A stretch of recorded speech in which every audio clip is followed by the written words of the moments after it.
Well, good afternoon and welcome to our Holy Week daily devotional for Saturday. It's Holy Saturday, a day of waiting.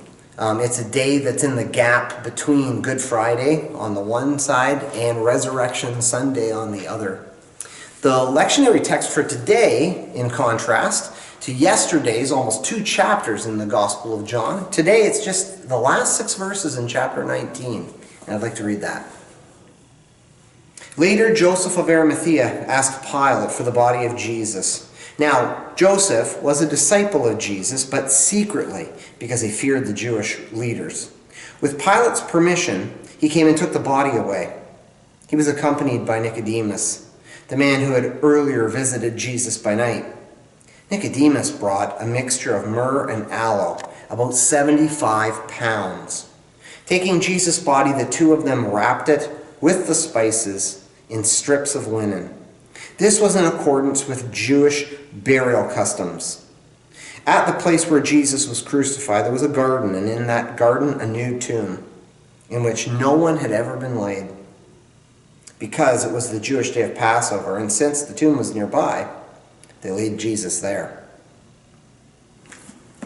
So in the text, we have this tragic story, this tragic part, where Nicodemus and Joseph of Arimathea, they pick up the pieces. They don't know what to do, and so they do their very best to prepare Jesus' burial, his body for burial. They've only got a few hours before that day of preparation is over, and a Sabbath begins, and it's a time to stop. You might ask, okay, why are we here in the church building? I have the opportunity to come here a couple days a week, and Margaret's here a couple of days a week. But I know for most of you, you haven't been to this building in almost a month now. It's been a long time since you've had a chance to see these halls and sit in these chairs. In a lot of ways, this building has been sitting here waiting. It's been Saturday here at the church building for almost a month now. And maybe you find yourself in a Saturday. There's a lot of ways in which this Saturday seems to happen and continue to happen for all of us when we're in the midst of that very dark period of time in your life where the realities of this COVID-19 pandemic have really started to engage you, or there might be a sense of despair, a feeling like we're never going to get out of this thing.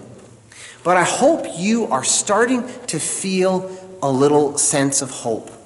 Now, this is still a dark time. It's still Saturday.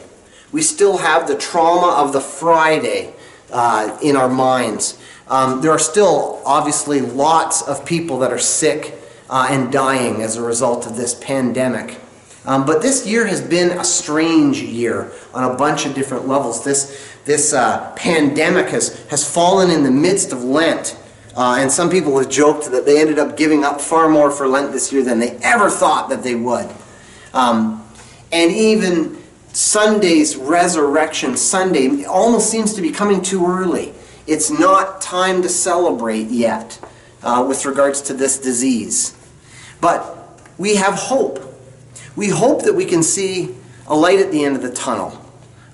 We have hope that there is hope for a cure. There's going to be some days in the future here where we can get out of our houses and see each other again. And I'm really looking forward to the Sunday. It unfortunately won't be Easter Sunday, but there's going to be a Sunday when we come back to this building. There's going to be a Sunday when we get to hear the kids squawking during worship, and we get to sing together, and we get to hug each other and welcome each other and hear the stories that we've been missing over the past few weeks. There is a Sunday that's coming, and I don't know when it is. I don't know if perhaps it's going to be years from now, but there is a day that's coming, and I'm looking forward to that day. And so until then, we wait.